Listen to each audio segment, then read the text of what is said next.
ക്രിട്ടിക്കിലേക്ക് സ്വാഗതം. ഒരു കേരളപ്പിറവി ദിനം കൂടി. കേരളത്തെ അതിദാരിദ്ര്യ വിമുക്ത സംസ്ഥാനമായി പ്രഖ്യാപിച്ചാണ് ഇക്കുറി കേരള സർക്കാർ കേരളപ്പിറവി ദിനം ആഘോഷിക്കുന്നത്. പ്രഖ്യാപനം നടത്തുന്നതാകട്ടെ 3 അതിസമ്പന്നരും. കൂടാതെ കയ്യടി നേടിയ നിരവധി പ്രഖ്യാപനങ്ങളും കഴിഞ്ഞ ദിവസം സർക്കാർ നടത്തുകയുണ്ടായി. തെരഞ്ഞെടുപ്പുകൾ ആസന്നമായിരിക്കുകയാണല്ലോ. അതിരിക്കട്ടെ, 1956 കേരള സംസ്ഥാനം രൂപീകരിക്കുമ്പോൾ ഒരു ജനത എന്ന രീതിയിൽ നമ്മൾ കണ്ട സ്വപ്നങ്ങൾ എന്തൊക്കെയായിരുന്നു? അതിൽ എത്രമാത്രം മുന്നോട്ട് പോകാൻ കഴിഞ്ഞിട്ടുണ്ട്? ഇനിയും എന്തെല്ലാം നേടേണ്ടതുണ്ട്? തുടങ്ങിയ ഗൗരവമായ വിഷയങ്ങൾ കാര്യമായി ആരും ചർച്ച ചെയ്യുന്നില്ല. ഇത്തരമൊരു വിശകലനമാണ് ഇന്നത്തെ ക്രിട്ടിക്കിൽ നമുക്കെല്ലാവർക്കും സുപരിചിതനായ രാഷ്ട്രീയ നേതാവ് CP ജോൺ നടത്തുന്നത്. കേരളം നമ്പർ 1, കേരളം ലോകോത്തരം തുടങ്ങിയ വിശേഷണങ്ങളുടെ സാങ്കത്യവും അദ്ദേഹം പരിശോധിക്കുന്നു. ഏവർക്കും സ്വാഗതം.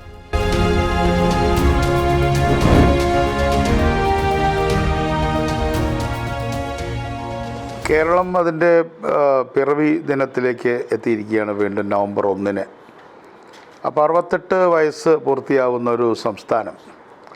തീർച്ചയായിട്ടും തിരിഞ്ഞു നോക്കുമ്പോൾ കേരളത്തിന് അഭിമാനിക്കാനായിട്ടുള്ള കുറേ കാര്യങ്ങളുണ്ട് എന്നുള്ള കാര്യത്തിൽ സംശയമില്ല. കാരണം നമ്മൾ നിന്നിടത്ത് തന്നെ നിൽക്കുകയല്ല, പ്രത്യേകിച്ചും വളരെയധികം മാറ്റങ്ങൾ ഓരോ ദശാബ്ദങ്ങളിൽ നമ്മളെടുത്ത് നോക്കുകയാണെങ്കിൽ ഉണ്ടായിട്ടുണ്ട്. ഇപ്പോൾ ആദ്യം 57 മുതൽ അല്ലെങ്കിൽ 56 തൊട്ട് 66 വരെ എടുക്കുകയാണെങ്കിൽ സ്വത്തിൻ്റെ പുനർവിഭജനം എന്നുള്ള ഒരു അജണ്ട കേരളം എടുത്തു.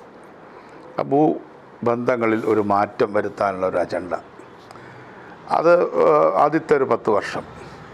പിന്നത്തെ 10 വർഷമായപ്പോൾ അത് കുറേ നടപ്പിലായി. പൂർണ്ണമായിട്ടല്ല, ഒരു ഭാഗികമായിട്ടാണെങ്കിലും ഭൂബന്ധങ്ങളിൽ മാറ്റം വന്നു സെക്കൻഡ് ഡെക്കേഡിൽ. അതിൻ്റെ ഭാഗമായിട്ട് കുടിയാന്മാർക്ക് ഭൂമി കിട്ടി.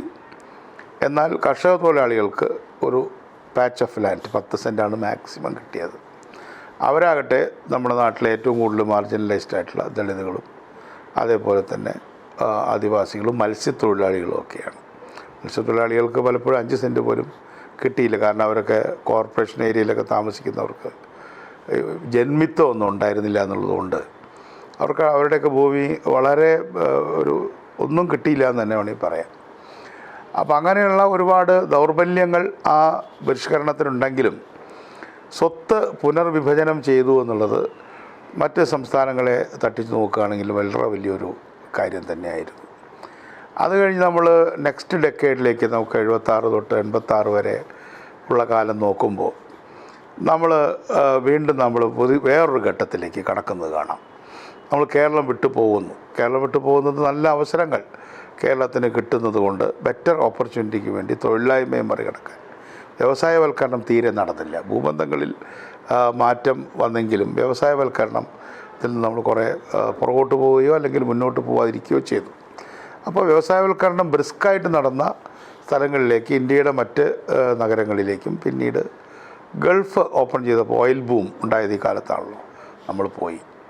ഇതിനിടയിൽ തന്നെ നമ്മൾ ആ കാലഘട്ടത്തിൽ നമ്മൾ ചെയ്ത ഒരു പ്രധാനപ്പെട്ട കാര്യം, ഇന്ത്യ ഗവൺമെൻറ് മുന്നോട്ട് വെച്ച കുടുംബ ആസൂത്രണം എന്നുള്ളത് നമ്മളാണ് ഏറ്റെടുത്തത്. അത് രണ്ടും ഒരുമിച്ചായിരുന്നു. അതായത് കുടുംബാസൂത്രണം നമ്മൾ ഏറ്റെടുത്തതും അതുപോലെ വിദേശത്തേക്ക് നമ്മൾ പോയതും 3 ഒരുമിച്ചായിരുന്നു. നമ്മുടെ ഭൂബന്ധങ്ങളിൽ മാറ്റം വന്നതും എല്ലാം കൂടെ നോക്കുമ്പോൾ ഒരു ത്രിമാന ഫലം നമുക്ക് കിട്ടി. ഈ 3 കാര്യങ്ങളും ചേർന്നൊരു ഡൈനാമിക്സ്. ഭൂബന്ധങ്ങളിൽ മാറ്റം വന്നതുകൊണ്ട് ഗ്രാമങ്ങളിൽ നിന്ന് ആളുകൾ സ്വതന്ത്രരായി. പണ്ടൊക്കെ ജന്മിമാരുടെ അനുവാദമില്ലാതെ ആർക്കും ആ ഗ്രാമം പോലും വിട്ടുപോകാൻ പാടില്ലായിരുന്നു. പ്രത്യേകിച്ചും പട്ടികവർഗ വിഭാഗങ്ങൾ, പട്ടികവർഗമല്ല വിഭാഗങ്ങൾ, ദളിതുകളെ സംബന്ധിച്ചിടത്തോളം അവരുടെ ജന്മിമാരുടെ ആ ഒരു ലൊക്കാലിറ്റിയിൽ നിന്ന് അവർക്ക് പുറത്തു പോകാൻ പോലും പാടില്ലായിരുന്നു. സന്ധ്യ ആകുമ്പോൾ അവർ തിരിച്ചു വരണം. ഇന്ന് അവർക്ക് എവിടെ വേണമെങ്കിലും പോകാവുന്ന ഒരു സ്ഥിതിവിശേഷം ഉണ്ടായി. പക്ഷേ ദളിതുകൾ വിദേശത്തൊന്നും പോയില്ല. പോയവരിൽ 1% പോലും ദളിതുകളില്ല എന്നുള്ളതും യാഥാർത്ഥ്യമാണ്. എങ്കിലും പിന്നോക്ക വിഭാഗങ്ങൾ, ഏറ്റവും പാവപ്പെട്ട ആളുകൾ, അവരൊക്കെ ഗൾഫിലേക്ക് കുറേ കടന്നു, മറ്റ് സ്റ്റേറ്റുകളിലേക്ക് പോയി. അപ്പോൾ 3 കാര്യങ്ങളൊന്ന് മൈഗ്രേഷൻ, അതേപോലെ തന്നെ പോപ്പുലേഷൻ കൺട്രോൾ, അതേപോലെ തന്നെ നമ്മുടെ ഭൂബന്ധങ്ങളിലെ മാറ്റം. ഇത് 3ഉം ഒരുമിച്ചാണ് നടന്നത്. അതിൻ്റെ ഫലമായിട്ട് നമ്മളിപ്പോൾ നോക്കുമ്പോൾ ഞാൻ 86 വരെ കുറിച്ച് കൊല്ലത്ത് 86 കഴിഞ്ഞ് 96 ആയപ്പോഴേക്കും പുതിയ ഒരു കാലഘട്ടം വീണ്ടും വന്നു. അപ്പോഴേക്കും ന്യൂ ഇക്കണോമിക് പോളിസീസ് വന്നു, ഉദാരവൽക്കരണം വന്നു. അതിൻ്റെ വലിയൊരു ബെനിഫിഷ്യറിയായിട്ട് കേരളം മാറി. കാരണം നമ്മൾ ഓൾറെഡി ഇന്ത്യക്ക് പുറത്തുണ്ടല്ലോ. അപ്പോൾ പെട്ടെന്നാണ് നമ്മുടെ ഈ ഡോളറിൻ്റെ വില കൂടിയതല്ല, രൂപയുടെ വില കുറഞ്ഞതാണ്. അപ്പോൾ രൂപയെ കൃത്രിമമായി താങ്ങി നിർത്തിയിരുന്ന നയം മൻമോഹൻ സിംഗ് മാറ്റിയോട് കൂടിയിട്ട് അതിൻ്റെ ഏറ്റവും വലിയ ബെനിഫിഷ്യറി കേരളീയ സമൂഹമാണ്. പെട്ടെന്ന് $1000 കിട്ടിയിരുന്ന ഒരാൾക്ക് വെറും 19,000 രൂപയായിരുന്നു ഇവിടെ അത് കൺവേർട്ട് ചെയ്താൽ കിട്ടുക. അത് പൊടുന്നതിന് 35,000 രൂപയും പിന്നീട് 40ഉം ഇപ്പോൾ അത് 100-നടുത്തേക്ക് 80-ൻ്റെ മുകളിലേക്ക് പോവുകയാണ്. അപ്പോൾ ഈ രൂപയുടെ വില കുറഞ്ഞത് അവിടുത്തെ രീതിയിൽ അവിടുത്തെ നാണയങ്ങളിൽ ശമ്പളം കിട്ടുന്ന യൂറോയിലും പൗണ്ടിലും ഡോളറിലും ശമ്പളം കിട്ടുന്നത്, ഈ 3 കാര്യത്തിലാണ് നമുക്ക് ശമ്പളം കിട്ടുന്നത്. നാണയങ്ങളിലാണ് ശമ്പളം കിട്ടുന്നത്. അപ്പോൾ അവർക്ക് നമുക്ക് 91-ന് ശേഷം ആ മാറ്റം കിട്ടി. അത് കഴിഞ്ഞ് 96 കഴിഞ്ഞ് നമുക്ക് 2006 വരുമ്പോഴേക്കും വീണ്ടും ഇത് വളരെ ശക്തിപ്പെട്ടു. മൈഗ്രേഷൻ, കുറേ കൂടെ എഡ്യൂക്കേറ്റഡ് ആയിട്ടുള്ള ആളുകളുടെ മൈഗ്രേഷൻ. ആദ്യം ബോംബെയിലേക്കും കൽക്കട്ടയിലേക്കൊക്കെയാണ് നമ്മൾ പോയത്. ഇപ്പോൾ കൽക്കട്ടയിലേക്കൊക്കെ പോകുന്ന ആൾക്കാരുടെ എണ്ണം ബലത്തിൽ ഇല്ലാതായി തന്നെ വേണമെങ്കിൽ പറയാം. ബോംബെയിലേക്കും പണ്ട് പോയവരവിടെ തലമുറകളായിട്ടുണ്ടെന്നല്ലാതെ തൊഴിലന്വേഷിച്ച് ബോംബെ പോവുക അല്ലെങ്കിൽ മുംബൈയിലേക്ക് പോവുക എന്നുള്ളത് ഇല്ലാതായി. പിന്നെയും കുറച്ച് ഡൽഹിക്കാണ് നമ്മൾ പോകുന്നത്. അപ്പോൾ അങ്ങനെ വരുന്ന സന്ദർഭത്തിൽ നമുക്കൊരു ഇൻ്റർനാഷണൽ കമ്മ്യൂണിറ്റിയായിട്ട് 2006 മാറി. 2006 മുതൽ ഒരു ഇൻ്റർനാഷണൽ കമ്മ്യൂണിറ്റിയാണ് കേരളം. അത് കഴിഞ്ഞ് 2016 ഇപ്പോൾ 2026 നമ്മൾ എത്തുകയാണ്. അങ്ങനെ വരുമ്പോഴേക്കും ഒരുപാട് മാറിയ ഒരു സ്റ്റേറ്റായിട്ട് കേരളത്തെ കാണാൻ കഴിയും. അതിനിടയ്ക്ക് നമ്മൾ ഫുൾ ലിറ്ററേറ്റായി. 80കളിൽ തന്നെ നമ്മൾ 100% സാക്ഷരത കൈവരിച്ചു. നമ്മളിവിടെ പലതരത്തിലുള്ള അഡ്മിനിസ്ട്രേറ്റീവ് റിഫോംസ് കൊണ്ടുവന്നു. പഞ്ചായത്ത് രാജ് കൊണ്ടുവരുന്നതിന് 90കളുടെ മധ്യത്തിലാണ് അത് കൊണ്ടുവരുന്നത്. ഇങ്ങനെയുള്ള കുറേ കാര്യങ്ങളുടെ മാറ്റം മറിച്ചിലുകളുടെ ഫലമായിട്ട് കേരളത്തിന് തീർച്ചയായിട്ടും കുറേ പുരോഗതി ഉണ്ടായി എന്നുള്ളതൊരു യാഥാർത്ഥ്യമാണ്. പക്ഷേ ഇപ്പോഴത്തെ കേരളത്തിൽ നമ്മൾ 68ാം വർഷം ആചരിക്കുമ്പോൾ നമുക്ക് എവിടെയൊക്കെയാണ് നമ്മുടെ കുറവുകൾ, എന്തൊക്കെയാണ് നമ്മുടെ പ്രശ്നങ്ങൾ എന്നുള്ളത് വളരെ സൂക്ഷ്മമായി പരിശോധിക്കേണ്ടതായിട്ടുണ്ട്. പക്ഷേ ദൗർഭാഗ്യവശാൽ ഇതൊക്കെ പരിശോധിക്കുന്നതിൽ മുന്നിട്ട് നിന്ന കേരളത്തിലെ ഇടതുപക്ഷം ഇപ്പോൾ പരിശോധനയല്ല, ഇപ്പോൾ ആഘോഷത്തിമർപ്പിലാണ്. എല്ലാം ആഘോഷിക്കുകയാണ്. നമ്പർ 1 എന്നാണ് അതിൻ്റെ മലയാള പരിഭാഷ. നമ്പർ 1 എന്ന് പറഞ്ഞാൽ തന്നെ ആൾക്കാരിപ്പോൾ ചിരിക്കുന്നൊരു അവസ്ഥയാണ്. എല്ലാം നമ്പർ 1 കേരളം എന്ന് വളരെ ഉത്തരവാദപ്പെട്ട ആളുകൾ ഇങ്ങനെ പ്രസംഗിച്ചുകൊണ്ടിരിക്കുകയാണ്. കേരളം നമ്പർ 1, ലോകോത്തരം, വിശ്വ പ്രസിദ്ധം, അല്ലെങ്കിൽ ലോകത്ത് ഏറ്റവും വലിയ എന്നൊക്കെ പറയുമ്പോൾ എന്തും പറയുകയാണ്. ഇപ്പോൾ ഈയിടെ ഒരു സൂ ഉണ്ടാക്കി നമ്മുടെ തൃശ്ശൂരിൽ നമ്മുടെ റവന്യൂ മന്ത്രിയുടെ, അദ്ദേഹം ഭാഗ്യത്തിന് ഏഷ്യ എന്നേ പറഞ്ഞുള്ളൂ, ലോകമൊന്നും പറഞ്ഞില്ല. അത് നല്ലൊരു കാര്യമാണ്. കാരണം ഈ ലോകമൊന്നും എന്താണെന്നൊന്നും അറിയാത്ത ആൾക്കാരാണ് ഇതൊക്കെ പറഞ്ഞുകൊണ്ടിരിക്കുന്നത്.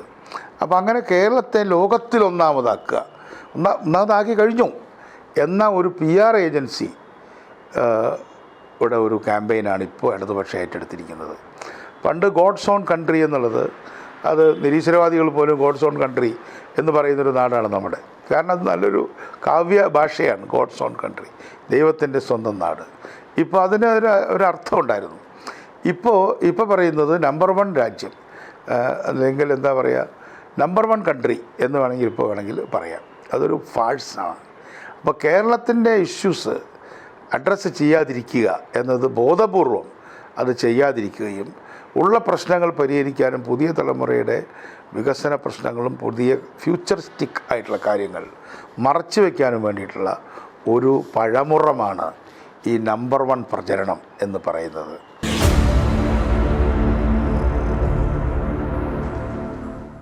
അപ്പോൾ അത് നമുക്ക് ഒന്നൊന്നായിട്ട് എടുത്ത് ഒന്ന് അനലൈസ് ചെയ്ത് നോക്കാം. എന്താണ് ഇപ്പോൾ കേരളത്തിൻ്റെ പ്രോബ്ലംസ്? കേരളത്തിൻ്റെ പ്രോബ്ലംസ് എന്ന് പറഞ്ഞാൽ ഞാൻ പലപ്പോഴും പറയാൻ ശ്രമിക്കാറുള്ളത് വിക്ടിം ഓഫ് ദ സക്സസ് എന്നൊരു പ്രയോഗമുണ്ട് ഇംഗ്ലീഷിൽ.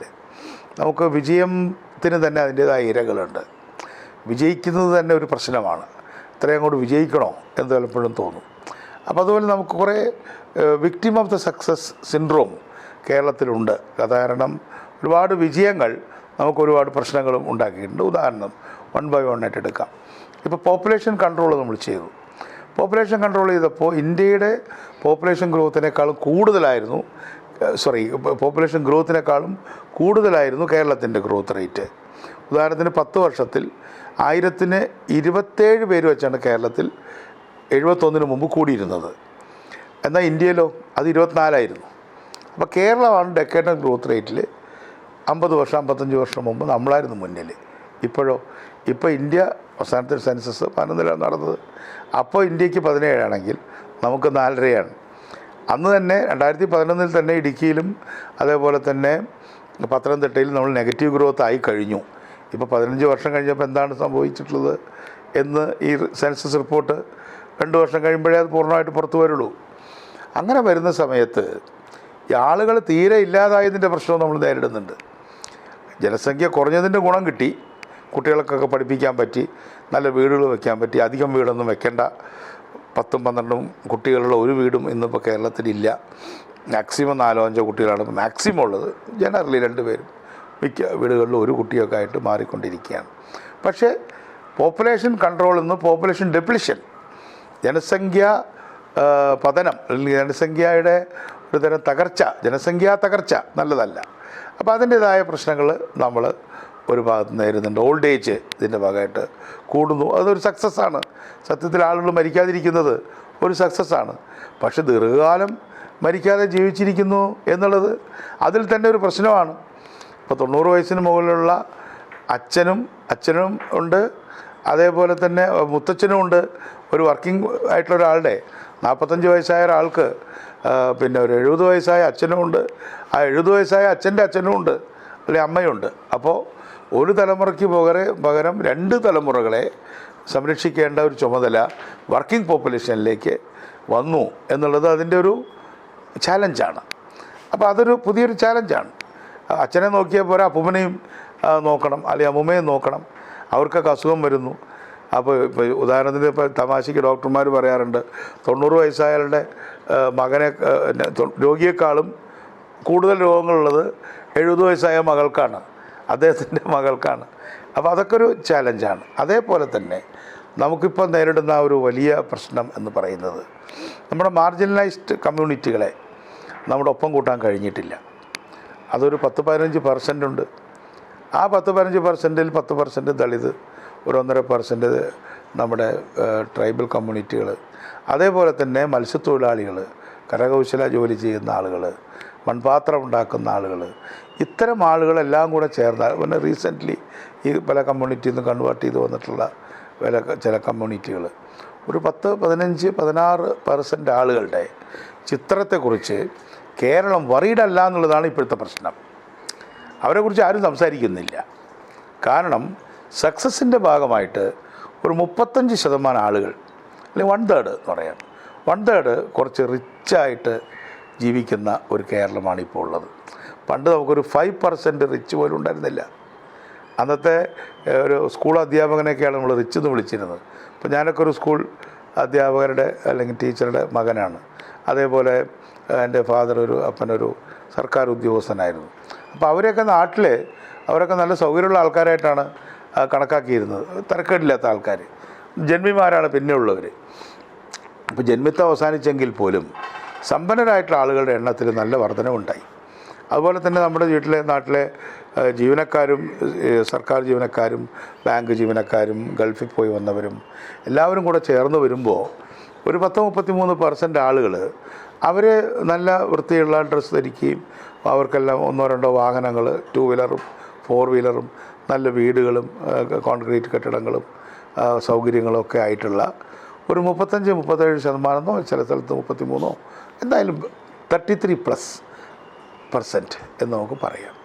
അപ്പോൾ അവർ ഇപ്പോൾ കേരളത്തിൻ്റെ നയങ്ങളെല്ലാം കൺട്രോൾ ചെയ്യുന്നൊരു സ്ഥിതിയിലേക്ക് വന്നിരിക്കുകയാണ്. പണ്ട് ഇവരൊരു 5%, 6% അതുള്ളൂ. അപ്പോൾ അന്ന് പൂവറിൻ്റെ അജണ്ട, പാവങ്ങളുടെ അജണ്ടയാണ് പണക്കാർ പോലും സംസാരിച്ചുകൊണ്ടിരുന്നത്. പണക്കാരായ രാഷ്ട്രീയ നേതാവ് പോലും പാവപ്പെട്ടവരെ കുറിച്ചാണ് സംസാരിക്കുക. ഇപ്പോൾ തമിഴ്നാട്ടിലൊക്കെ മുഖ്യമന്ത്രിമാർ നമ്മുടെ റിക്ഷാക്കാരൻ എന്നുള്ള സിനിമ MGR വന്നൊരു കാലം ഞങ്ങളൊക്കെ ചെറുപ്പത്തിൽ ഓർക്കുന്നുണ്ട്. പാവപ്പെട്ട ആളുകളാണ് സിനിമയിലെ പ്രധാന നായകന്മാരായിട്ട് തന്നെ അല്ലെങ്കിൽ കഥാപാത്രങ്ങളായിട്ട് വരുന്നത്. ആ റിക്ഷാക്കാരൻ എന്നുള്ള ഒരു സിനിമ ഒരു വലിയ ഒരു സംഭവമായിരുന്നു. അതേപോലെ തന്നെ ഓടയിൽ നിന്ന് എന്നുള്ളത് അന്നത്തെ ഏറ്റവും വലിയൊരു ഒരു കഥാതന്തുവായിരുന്നു. ആ കഥ കേശവദേവൻ്റെ ഓടയിൽ നിന്ന്. അതുപോലെ തന്നെ ഏറ്റവും പ്രസിദ്ധമായ ചെമ്മീൻ എന്ന് പറയുന്ന മത്സ്യത്തൊഴിലാളികളുടെ കഥയാണ്. പക്ഷേ ദളിതുകളുടെ കഥയൊന്നും അധികം സിനിമയിൽ വന്നില്ല എന്നുള്ളതും ഒരു യാഥാർത്ഥ്യമാണ്. ഇതുവരെയായിട്ടൊരു ട്രൈബൽ കഥ കാര്യമായിട്ട് ഇപ്പോൾ അടുത്ത കാലത്ത് ചില കഥകളൊക്കെ നമ്മുടെ നാഞ്ചിയമ്മയുടെയൊക്കെ പാട്ടൊക്കെ വന്നതല്ലാതെ ട്രൈബൽ സ്റ്റോറീസൊക്കെ വളരെ കുറവായിട്ട് നെല്ലിലൊക്കെ അഭിനയിച്ചിട്ടുണ്ട് എന്നല്ല കാണിച്ചിട്ടുണ്ട് എന്നല്ലാതെ പ്രധാന കഥാതന്തുവായിട്ടൊന്നും വന്നിട്ടില്ല. നോവലുകളിലും വളരെ കുറവേ വന്നിട്ടുള്ളൂ. എന്ന് പറഞ്ഞാൽ ഒറ്റവാക്കിൽ പറഞ്ഞാൽ ഇപ്പോഴത്തെ ഒരു ഭദ്രലോക്ക്, ബംഗാളികൾ അങ്ങനെയാണ് പറയുക, ഭദ്രലോക്ക്, അവർ ജാതി വെച്ചാണ് ഭദ്രലോക് എന്ന് പറഞ്ഞിരുന്നത്. ഇപ്പോൾ നമ്മൾ ക്ലാസ് വെച്ചിട്ടുള്ള ഒരു വർഗപരമായ ഭദ്രലോക് ഇന്ന് കേരളത്തിൽ ഉരുത്തിരിഞ്ഞിട്ടുണ്ട്. അപ്പോൾ അവർ ഗൾഫിലുള്ളവരുണ്ട്, അമേരിക്കയിലുള്ളവരുണ്ട്. ഇപ്പം എൻ്റെ മകൾ തന്നെ ഒരാൾ വിദേശത്ത് ജോലി ചെയ്യുന്നു, മറ്റേ ആൾ വിദേശത്ത് പഠിക്കുന്നു. അപ്പോൾ അവരൊക്കെ ഈ വിഭാഗത്തിൽ പെട്ടവരാണ് 3 തരം ആളുകൾ. 1 രാഷ്ട്രീയ നേതാക്കൾ, 2 മത നേതാക്കൾ, 3 മാധ്യമ നേതാക്കളും, അതിലെ മിക്കവാറും മാധ്യമ പ്രവർത്തകരും. അപ്പോൾ ഇവരാണ് ഒപ്പീനിയൻ മേക്കേഴ്സും ഡിസിഷൻ മേക്കേഴ്സും. അപ്പോൾ ഡിസിഷൻ മേക്കേഴ്സും ഒപ്പീനിയൻ മേക്കേഴ്സും അതേപോലെ തന്നെ നമ്മുടെ സർക്കാർ ജീവനക്കാർ, ഉദ്യോഗസ്ഥന്മാർ, ഇവരെല്ലാം കൂടെ ചേർന്ന ഈ ഭദ്രലോക് കമ്മ്യൂണിറ്റി ഒരു അജണ്ട സെറ്റ് ചെയ്തിട്ടുണ്ട്. ആ അജണ്ടയുടെ പുറകിലാണ് ഇപ്പോൾ നമ്മുടെ പിണറായി വിജയൻ്റെ നേതൃത്വത്തിലുള്ള CPM കിടന്ന് കറങ്ങിക്കൊണ്ടിരിക്കുന്നത്.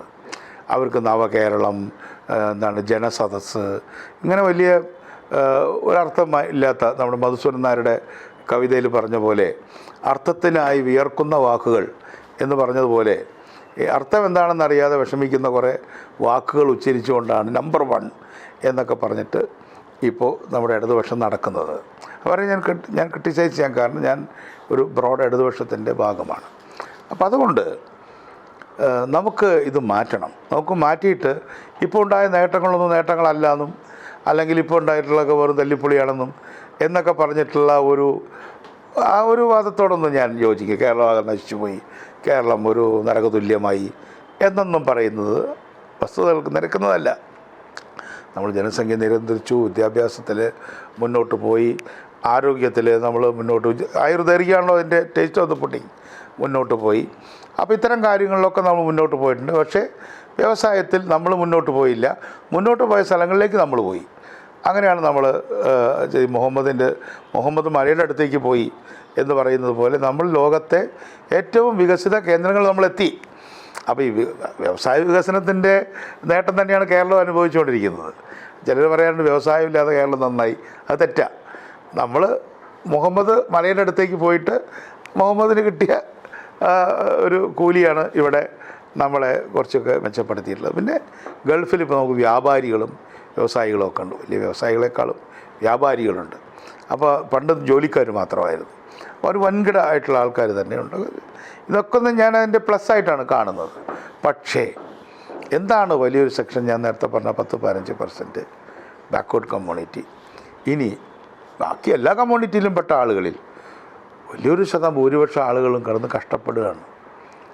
ഉദാഹരണത്തിന് കർഷകരെ സംബന്ധിച്ചിടത്തോളം ഭൂമിയുള്ളവരാണ്. ആ ഭൂമിയുള്ളവരുടെ സ്ഥിതി എന്താ? നമുക്ക് നെൽകൃഷിയാണല്ലോ നമ്മുടെ എല്ലാവരും പാടിപ്പോഴ്ത്തുന്ന ഒരു കൃഷി. എന്താ നെല്ല് കൃഷിയുടെ സ്ഥിതി? ആരും ആ നിലം മേടിക്കാനില്ലാത്തതുകൊണ്ട് അവർ വിൽക്കുന്നില്ല, അത്രയേ ഉള്ളൂ. ഇന്നിപ്പോൾ നിലം നികത്താനും പറ്റില്ല, നികത്തണം എന്നുള്ള അഭിപ്രായക്കാരനുമല്ല. കേന്ദ്ര ഗവൺമെൻറ് ഇപ്പോൾ ഇവിടെ PM ശ്രീ എന്നൊക്കെ പറയുന്നുണ്ടല്ലോ, കേന്ദ്ര ഗവൺമെൻറ് നെല്ലിന് കൂട്ടിക്കൊടുത്ത, ഞാൻ സ്പെസിഫിക് ഇഷ്യൂസിലേക്ക് വരികയാണ്, കൊടുത്ത വില, ഉദാഹരണത്തിന് 2 രൂപ എന്നിരിക്കട്ടെ കൂട്ടിക്കൊടുത്തത്, അതുകൂടെ കൂട്ടിക്കൊടുത്തില്ല, അതിന് 2 രൂപ കുറച്ചു. അപ്പോൾ കിട്ടുന്ന ആൾക്ക് ഒരേ തുക. ഉദാഹരണത്തിന് 28 എന്നുള്ളത് 30 ആക്കി, 2 കൂട്ടിയാൽ 30 ആക്കണമല്ലോ. അതിന് വരെ 28 തന്നെ നിലനിർത്തിയിട്ട് 2 രൂപ കേരളത്തിൻ്റേത് കുറച്ചു. ഇങ്ങനെയൊക്കെയാണ് നമ്മൾ മാനേജ് ചെയ്യുന്നത്. അപ്പോൾ കേന്ദ്രത്തെ ഞാൻ വിമർശിക്കുന്ന ഒരാളാണ്, വേണ്ടത്ര തരാത്തതിന്. പക്ഷേ നെൽകൃഷിക്കാർക്ക് കേന്ദ്രം കൊടുത്ത പൈസ പോലും കൂട്ടിക്കൊടുക്കാതെ ഈ അർത്ഥശൂന്യമായ കുറേ വാക്കുകൾ ഇങ്ങനെ പറഞ്ഞുകൊണ്ട് നടക്കുന്ന ഒരിടതുപക്ഷമാണ് ഇവിടെ ഉള്ളത്. കിഴക്കോട്ട് പോയി കഴിഞ്ഞാലോ, കിഴക്കോട്ട് പോയുള്ള കിഴക്കൻ കർഷകർ, നമ്മുടെ കേരളത്തിൻ്റെ കിഴക്കൻ കർഷകർ നല്ല സ്റ്റൈലായിട്ട് ജീവിക്കുന്ന ആളുകളായിരുന്നു. അവരുടെ കുട്ടികളാണ് എഞ്ചിനീയർമാരും ഡോക്ടർമാരൊക്കെ ആയത്. ഹയർ എഡ്യൂക്കേഷൻ എപ്പോഴും കൃഷിയിൽ നിന്നാണ് വരിക. റിച്ച് പെസൻറ്റിൻ്റെ മക്കളാണ് എപ്പോഴും നന്നായി പഠിക്കുക, പിന്നെ ഉദ്യോഗസ്ഥന്മാരുടെ മക്കളുമാണ് പഠിക്കുക. അപ്പോൾ അവിടുത്തെ സ്ഥിതി എന്താ? അവിടെ കൃഷിഭൂമി വിട്ട് ഓടുകയാണ്. ഞാൻ നിങ്ങളുടെ ചാനലിനോട് അഭ്യർത്ഥിക്കുകയാണ് നിങ്ങൾ പഠിക്കാനായിട്ട്. വേണ്ടത്ര എക്കണോമിക്സുകൾ പോലും പഠിച്ചിട്ടില്ല. കേരളത്തിലെ കൃഷിഭൂമിയുടെ വില 10-1 കുറഞ്ഞു. ഇന്ന് ഒരു സെൻറ്റിന് 5000 രൂപയ്ക്ക് പോലും ഭൂമി കേരളത്തിലെ പല പഞ്ചായത്തുകളിൽ ലഭ്യമാണ്. ഒരിടയ്ക്ക് അത് 25,000 ഇത്തിരി എക്സോർബിറ്റൻ്റായിട്ട് കൂടി 50,000 വരെയൊക്കെ പോയി. അത്രയും വേണമെന്നല്ല. അപ്പോൾ ഒരു കർഷകന് ഒരു സെൻറ്റിന് 20,000-25,000 രൂപ വില കിട്ടിയിരുന്നെങ്കിൽ അയാൾക്കൊരു സമ്പത്തുണ്ട്. ഒരേക്കർ ഭൂമിയുണ്ട്. ഒരേക്കർ ഭൂമി ചെറിയ ഭൂമിയാണല്ലോ കൃഷിയെ സംബന്ധിച്ചിടത്തോളം. എനിക്ക് 25,000 ഉറുപ്പിക ഒരു സെൻറ്റിന് ഉണ്ടെങ്കിൽ 10 സെൻറ്റ് എന്ന് പറയുമ്പോൾ 2.5 ലക്ഷം രൂപയായി. അപ്പോൾ 25 ലക്ഷം രൂപയുടെ ഒരു വെൽത്ത് എനിക്കുണ്ടെന്നൊരു ബോധ്യം എനിക്കുണ്ടായിരുന്നു അല്ലേ. അപ്പോൾ 4 ഏക്കർ സ്ഥലമുള്ള ഒരാൾക്ക് 1 കോടി രൂപയുടെ ആസ്തി ഉള്ളതായിട്ട് നല്ല കോളറൊക്കെ പൊക്കി വെച്ചാണ് നടന്നിരുന്നത്. ഇന്ന് അയാളുടെ സ്ഥിതി എന്താ? ഇന്ന് അയാളുടെ ഭൂമി 10,000-ത്തിനാണ് ചോദിക്കണേ എന്ന് പറഞ്ഞാൽ നേരെ പകുതിയിൽ കുറഞ്ഞു. അപ്പോൾ അയാളുടെ വെൽത്ത് കുറഞ്ഞപ്പോൾ എന്താ ഉണ്ടായത്? ബാങ്കിൽ അയാൾക്കുള്ള സ്ഥാനം നഷ്ടപ്പെട്ടു. അയാൾക്ക് അവിടെ നിന്ന് എടുക്കാവുന്ന ലോണ് നേരെ പകുതിയോ അല്ലെങ്കിൽ 30%, 25%, 20% ആയി. അയാൾക്ക് തന്നെ അയാളുടെ സെൽഫ് എസ്റ്റീം കുറഞ്ഞു. കാരണം അവിടെ അയാളൊരു സ്വത്തുകാരനായിരുന്നു തോന്നി. ഇപ്പോൾ അയാളല്ല. 2, ഏറ്റവും പ്രധാനപ്പെട്ട കാര്യം അവിടെ കൃഷി ചെയ്യാൻ കഴിയുന്നില്ല. അതാണ് ഫോറസ്റ്റ് ഡിപ്പാർട്ട്മെൻറ്റ് എന്ന ഡിപ്പാർട്ട്മെൻറ്റ്. ആ ഡിപ്പാർട്ട്മെൻറ്റ് ചെയ്ത അത്ര ദ്രോഹം കേരളത്തോട് ഇപ്പോൾ ഈ അടുത്ത കാലത്തൊരു ഡിപ്പാർട്ട്മെൻറ്റ് ചെയ്തിട്ടില്ല. എല്ലാവരും കൃഷിഭൂമിയിൽ നിന്ന് ഓടി രക്ഷപ്പെടുകയാണ്. ഫോറസ്റ്റുകാരുടെ ഒരു അതിക്രമമാണ് അവിടെ നടന്നത്. ഈ ഗവൺമെൻറ് നോക്കി നിൽക്കുകയാണ് ചെയ്തത്. ഇപ്പോൾ അരിവാളും ചുറ്റികയാണല്ലോ കമ്മ്യൂണിസ്റ്റ് പാർട്ടിയുടെ ഒരു ചിഹ്നം എന്ന് പറയുന്നത്. അരിവാൾ എന്ന് പറഞ്ഞാൽ കർഷകനല്ലേ. ആ അരിവാൾ എന്നാൽ ആ കർഷകനെ പ്രതിനിധിക്കുന്ന അരിവാളും പിടിച്ചിട്ടാണ് ഞങ്ങൾ നിൽക്കുന്നതെന്ന് ഒരു ബോധമില്ല. അതിൻ്റെ ഫലമായിട്ട് കൃഷിഭൂമിയിൽ നിന്ന് ആളുകൾ ഓടി രക്ഷപ്പെടുകയാണ്. ഇനി ഉള്ള കൃഷിഭൂമിയിൽ കൃഷി ചെയ്യുന്ന റബ്ബർ, അതായിരുന്നല്ലോ ഈ 68 വർഷത്തിനിടയിൽ ഏറ്റവും കൂടുതൽ വികസിച്ച ഒരു കൃഷി റബ്ബർ കൃഷിയാണ്. ഇപ്പോൾ 960 കണക്കനുസരിച്ച് ഒരു 50,000 ടണ്ണാണ് റബ്ബർ ഉണ്ടായിരുന്നത്. അത് 7 ലക്ഷം ടണ്ണിലേക്ക് എത്തി. അപ്പോൾ അത് വീണ്ടും കുറഞ്ഞ 5 ലക്ഷം 6 ലക്ഷത്തിലേക്ക് കുറഞ്ഞു എന്നതിനേക്കാൾ ഉപരി വില കൂടുന്നില്ല. ഇപ്പോൾ 90കളിലാണ് ഏറ്റവും വലിയ പ്രശ്നം, ഏറ്റവും വലിയ പ്രതിസന്ധി. 80കളുടെ അവസാനത്തിൽ അല്ലെങ്കിൽ 90കളുടെ അവസാനത്തിലൊക്കെയാണ് വന്നത്. പിന്നെ അത് കൂടി നല്ല റബ്ബറിന് വില കിട്ടി. റബ്ബറിന് വില കിട്ടിയപ്പോൾ കർഷകൻ്റെ കയ്യിൽ കാശ് വന്നു. നമ്മുടെ മോട്ടോർ വാഹനങ്ങളടക്കം അവർ വാങ്ങിക്കാൻ തുടങ്ങി. ഇപ്പോൾ റബ്ബർ അവിടെ നിൽക്കുകയാണ്. 150, 160, 170 തട്ടി ഇങ്ങനെ നിൽക്കുകയാണ്. പക്ഷേ ഒരു 250 രൂപ 300 രൂപ റബ്ബറിന് ഉണ്ടായിരുന്നിരിക്കട്ടെ, കേരളത്തിൻ്റെ ഇക്കോണമിയിൽ വലിയ മാറ്റം സംഭവിക്കുമായിരുന്നു. ആ മാറ്റം പൈസ കൊണ്ട് മാത്രമല്ല, പഠിത്തത്തിലും ചികിത്സയിലും ഒക്കെ മാറ്റം സംഭവിക്കുമായിരുന്നു. അപ്പോൾ കർഷകരുടെ സ്ഥിതി വളരെ ദയനീയമാണ്. പിന്നെ ഞാൻ നേരത്തെ പറഞ്ഞ തീരപ്രദേശവാസികൾ ഇപ്പോൾ കേരളത്തിലുണ്ടായിട്ടുള്ള മറ്റ് 68 കൊല്ലത്തിനിടയ്ക്ക് സംഭവിച്ച ഏറ്റവും വലിയ പ്രശ്നം കാലാവസ്ഥാ വ്യതിയാനമാണ്. കാലാവസ്ഥാ വ്യതിയാനത്തിൻ്റെ ഇരകളാണ് കർഷകരും തീരദേശവാസികളും. എന്തിന് പട്ടണവാസികൾ പോലും. പട്ടണത്തിലേക്ക് ആൾക്കാർ ചേക്കേറി. അപ്പോൾ വില കുറഞ്ഞ സ്ഥലം നോക്കി താഴ്ന്ന സ്ഥലം വാങ്ങിച്ചു. താഴ്ന്ന സ്ഥലത്ത് വെള്ളം കയറുകയാണ്. മഴ നിന്ന് പെയ്യുമ്പോൾ ഇന്ന് കർഷകനേക്കാളും പേടി പട്ടണത്തിലുള്ള ഒരു കോളനി താമസിക്കുന്ന ആളുകൾ. കാരണം കാലത്ത് എണീറ്റാൽ വാതിൽ തുറക്കാൻ പറ്റില്ല, വെള്ളം വന്ന് വാതിക്കെ നിൽക്കുകയാണ്. മുറ്റത്ത് മുഴുവൻ വെള്ളമാണ്, പുറത്തേക്ക് ഇറങ്ങാൻ പറ്റുന്നില്ല. അപ്പോൾ അത്തരത്തിൽ കേരളത്തിൻ്റെ എല്ലാ പ്രദേശങ്ങളിലും ഈ കാലാവസ്ഥാ വ്യതിയാനം വളരെ തകർച്ചയുണ്ട്. ഇതിനെക്കുറിച്ച് വല്ല ചർച്ചയുണ്ടോ? ഇതിനെക്കുറിച്ച് നമ്മളൊന്ന് ചർച്ച ചെയ്യുന്നുണ്ടോ? ഇപ്പോൾ നമ്മൾ ഹൈവേ ഉണ്ടാക്കി. ആ ഹൈവേ ഉണ്ടാക്കിയെല്ലാം മലകൾ മുഴുവൻ ഇടിഞ്ഞു വീണില്ലേ? അതപ്പോൾ അടിമാലിയിൽ ഇടിഞ്ഞു വീണില്ലേ? അപ്പം നമ്മുടെ ഈ വികസനം തന്നെ ഈ കാലാവസ്ഥാ വ്യതിയാന കാലത്തെ വികസനം എന്നൊരു അർത്ഥത്തിൽ, അതാണല്ലോ ഒരു എൻവയോൺമെൻറ്റൽ ഇടതുപക്ഷം എന്ന് പറയുന്നത്. അങ്ങനെ ഒരു ചർച്ചയുണ്ടോ? കാലാവസ്ഥാ വ്യതിയാന കാലത്തെ മത്സ്യബന്ധനം, കാലാവസ്ഥാ വ്യതിയാന കാലത്തെ റോഡ് നിർമ്മാണം, ഇതൊന്നും നമ്മൾ ചർച്ച ചെയ്യുന്നില്ല. അപ്പോൾ 66 പെടുത്തു. 66 പണിയേണ്ടത് നല്ലതാണ്. പക്ഷേ ഇങ്ങനെ ആയിരുന്നു 66 പണിയേണ്ടിയിരുന്നത്? ഇത്രയും പൊക്കത്തിൽ 66 പോകണമായിരുന്നോ? അതിൻ്റെ ഫലമായിട്ട് ഇപ്പം എന്താ സംഭവിച്ചിട്ടുള്ളത്? പെരുമഴ പെയ്യുമ്പോൾ ഈ 66 നമ്പറിൽ പണി തീർന്ന കുറേ ഭാഗങ്ങളിൽ അതിൻ്റെ ഇരുകരകളിലും താമസിക്കുന്ന ആൾക്കാർ പറയുന്നത് അണക്കെട്ട് തുറന്ന വെള്ളം പോലെ വെള്ളം വരികയാണ്. അവരുടെ മുമ്പിൽ കൂടെ പോയിരുന്ന ഒരു പാവം റോഡാണ് ഈ 66. മഴ അതേ മഴ തന്നെയാണ്.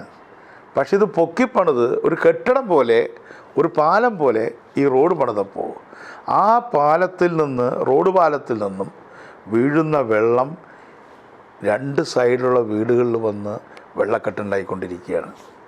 2 സൈഡിലുള്ള കടകളെല്ലാം തകർന്നു പോയി, കച്ചവടങ്ങൾ മുഴുവൻ പോയി. അപ്പോൾ ഇത് അന്വേഷിച്ച് ചെയ്യാൻ പറ്റിയില്ല.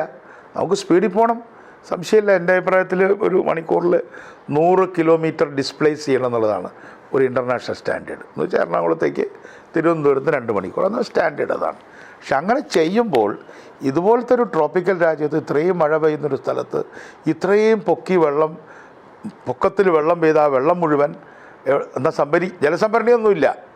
എന്നാൽ ഈ റോഡിൻ്റെ 2 സൈഡിലും ജലസംഭരണികൾ ഇതിൻ്റെ കൂടെ ഉണ്ടാക്കിയിരുന്ന നമുക്ക് വെള്ളം പിടിക്കാമായിരുന്നു.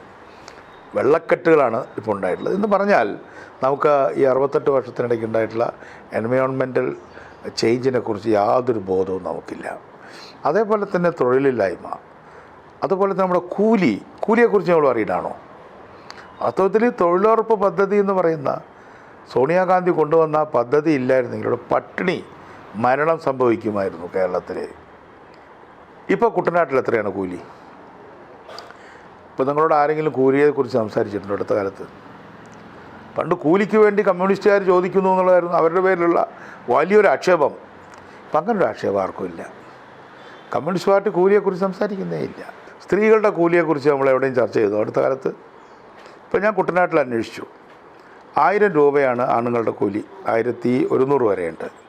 സ്ത്രീകളുടെ കൂലി 650 രൂപയാണ്, 332 രൂപയാണ് തൊഴിലുറപ്പ് പദ്ധതി. അപ്പോൾ തൊഴിലുറപ്പ് പദ്ധതിയുടെ ഇരട്ടിയാണ് സ്ത്രീകളുടെ കൂലി. സ്ത്രീ തൊഴിലാളികൾ ധാരാളം ഇപ്പോഴും കുട്ടനാട്ടിലുണ്ട്. പക്ഷേ ആ കുട്ടനാട്ടിലെ സ്ത്രീ തൊഴിലാളികൾക്ക് 1000 ഉറുപ്പിക കൂലി കൊടുക്കാൻ എന്താണ് ചെയ്യേണ്ടത്? അങ്ങനെ 1000 ഉറുപ്പിക കൂലി കൊടുക്കുന്ന പാടശേഖരങ്ങളിൽ അവിടുത്തെ നെല്ലിന് 1 ഉറുപ്പിക 1.5 ഉറുപ്പിക കൂട്ടി കൊടുത്താൽ ഈ സ്ത്രീ തൊഴിലാളികൾക്ക് 1000 രൂപ കൂലി കിട്ടും. അപ്പോൾ 1000 രൂപ കൂലി കിട്ടുന്ന ഒരു തൊഴിലാളിയും സ്ത്രീയും ഇപ്പോൾ ഇല്ല. കൺസ്ട്രക്ഷൻ സൈറ്റിൽ നിന്ന് സ്ത്രീ തൊഴിലാളികൾ വൻതോതിൽ പുറത്തുപോയി.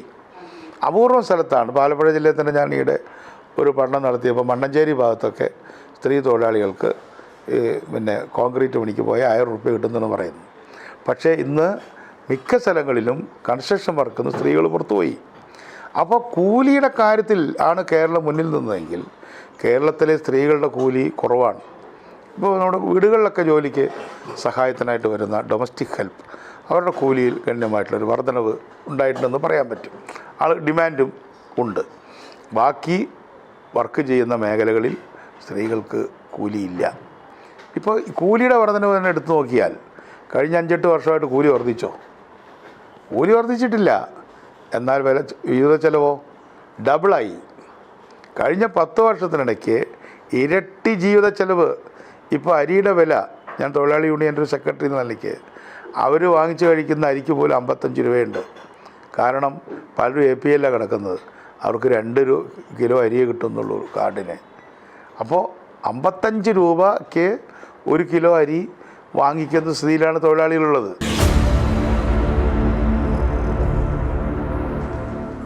കേരളത്തിലെ തൊഴിലാളികളുടെ, കൃഷിക്കാരുടെ, മത്സ്യത്തൊഴിലാളികളുടെ, ദളിതുകളുടെ ഇവരുടെ ഒന്നും പ്രശ്നം അതിൻ്റെ വിശദാംശങ്ങളിൽ ചർച്ച ചെയ്യാൻ കൂട്ടാക്കാത്ത ഒരു ഇടതുപക്ഷമാണ് കേരളം ഭരിച്ചുകൊണ്ടിരിക്കുന്നത്.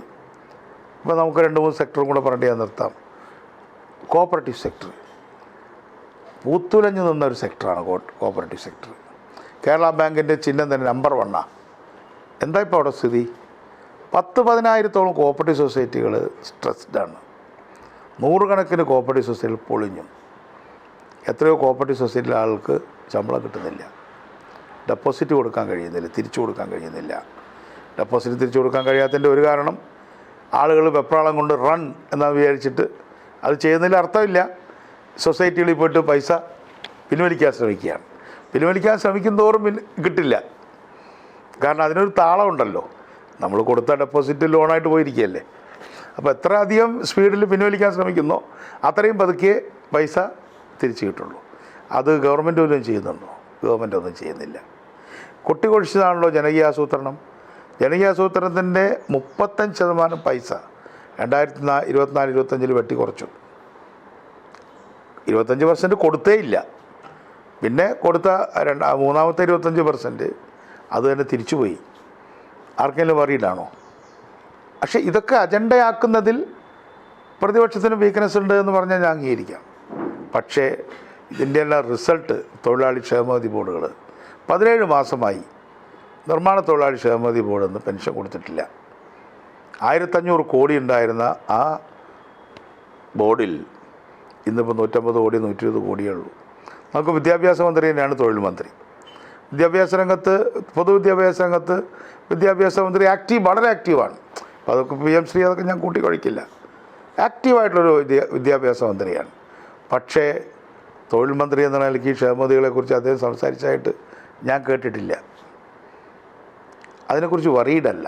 തൊഴിൽ വകുപ്പിനെക്കുറിച്ചോ തൊഴിൽ വകുപ്പിന് കീഴിലെ ക്ഷേമനിധികളെക്കുറിച്ചോ വറീഡല്ലാത്ത ആദ്യത്തെ ഇടതുപക്ഷ ഗവൺമെൻറ്റാണ് പിണറായി വിജയൻ്റെ ഗവൺമെൻറ്. അപ്പം ക്ഷേമനിധികൾ, കാർഷിക മേഖല, സഹകരണ മേഖല, വിദ്യാഭ്യാസ മേഖലയുടെ ഉന്നത വിദ്യാഭ്യാസ മേഖല. കുട്ടികൾ പഠിക്കാനില്ല. 68 വർഷമായിട്ട് പ്രവർത്തിക്കുന്ന കോളേജുണ്ടല്ലോ കേരളത്തിൽ. ആ കോളേജുകളിൽ അന്നും എന്നും കുട്ടികളുടെ തിരക്കായിരുന്നു. ഇപ്പോൾ കുട്ടികളില്ല. എഞ്ചിനീയറിംഗ് കോളേജുകളിൽ നേരത്തെ കുട്ടികളില്ലാതായി. ഇപ്പോൾ നഴ്സിംഗ് കോളേജുകളിലും മെഡിക്കൽ കോളേജുകളിലും മാത്രമാണ് കുട്ടികൾ കുറവില്ലാത്തത്. അതേസമയം BA BSc MA MSc ഒക്കെയുള്ള കോളേജുകളിൽ BComന് കുട്ടികൾ തൽക്കാലമുണ്ട്. കാലിയായിട്ട് കിടക്കുകയാണ്. ഇതിനിടയിൽ ഇപ്പോൾ PM ശ്രീ നടപ്പാക്കുന്നതിന് മുമ്പ് തന്നെ PM ഉഷ നടപ്പാക്കി. ഉഷ എന്ന് പറയുന്നത് ഒരു ഹയർ എഡ്യൂക്കേഷൻ സ്കീമാണ്. അതിൻ്റെ ഹിന്ദി പേരാണ് ഉഷ എന്ന് പറയുന്നത്. ആ പരിപാടി നടപ്പാക്കിയിട്ട് ഡൽഹിയിൽ പോലും 70% സീറ്റ് ഒഴിഞ്ഞു കിടക്കുകയാണ് 4th ഇയറിൽ. ഒന്നും ആലോചിക്കാതെ കേന്ദ്ര ഗവൺമെൻറ് ചെയ്തൊരു കാര്യം ചാടിപ്പടഞ്ഞ് കേരളം ചെയ്തു. ഇപ്പോൾ കേരളത്തിൽ ഈ 4 ഇയർ കോഴ്സ് തുടങ്ങുന്നതിന് മുമ്പും കുട്ടികളില്ല, 4 ഇയർ കോഴ്സ് തുടങ്ങിയിട്ടും കുട്ടികളില്ല.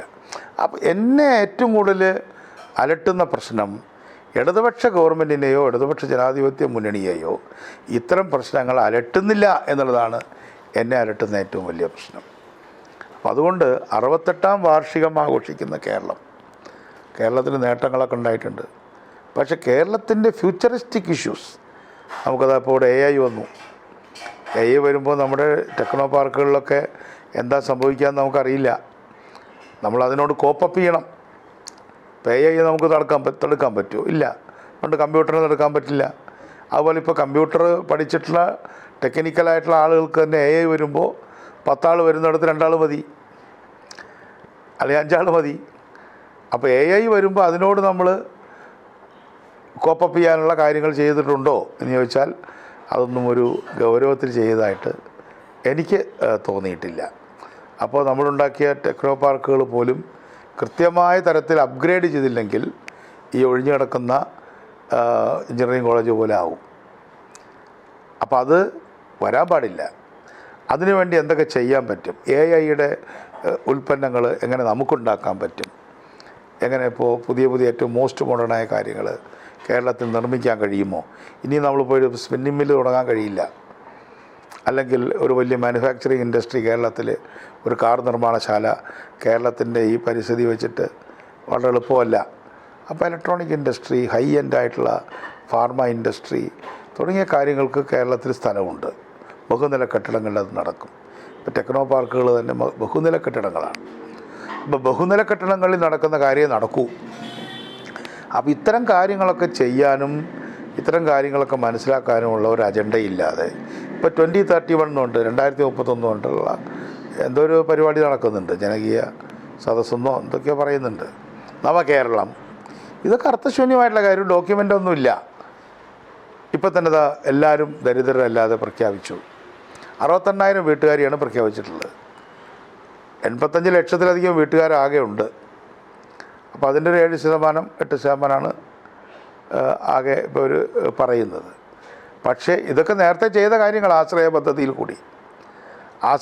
പദ്ധതിയിൽ കൂടി നമ്മൾ പണ്ടേ ചെയ്തിട്ടുള്ള കാര്യങ്ങൾ വീണ്ടും എടുത്ത് പൊടി തട്ടി പ്രദർശനമാണ് ഇത്തവണത്തെ ഈ ഗവൺമെൻറ്റിൻ്റെ മുഖ്യ മുദ്രാവാക്യം. പ്രദർശനം, എക്സിബിറ്ററിയാണല്ല. അപ്പോൾ അതുകൊണ്ടൊന്നും കാര്യമില്ല. ഇപ്പോൾ ഈ ദാരിദ്ര്യ നിർമ്മാർജ്ജനം നല്ല കാര്യമാണ്, പക്ഷേ പെർ ക്യാപിറ്റ ഇൻകം എത്രയായിരുന്നു എന്നൊന്നുമില്ല. ഇനി അത് പ്രഖ്യാപിക്കുന്ന ആരാന്നറിയോ? അതിദാരിദ്ര്യം ഇല്ലാതായി എന്ന് പ്രഖ്യാപിക്കാൻ അതിസമ്പന്നരെ വിളിച്ചിട്ടുള്ളത് മമ്മൂട്ടി, മോഹൻലാൽ, കമലഹാസൻ. ഒരു ദിവസം ലക്ഷക്കണക്കിന് രൂപ കൂലിയാണല്ലോ അവർ മേടിക്കുന്നത്.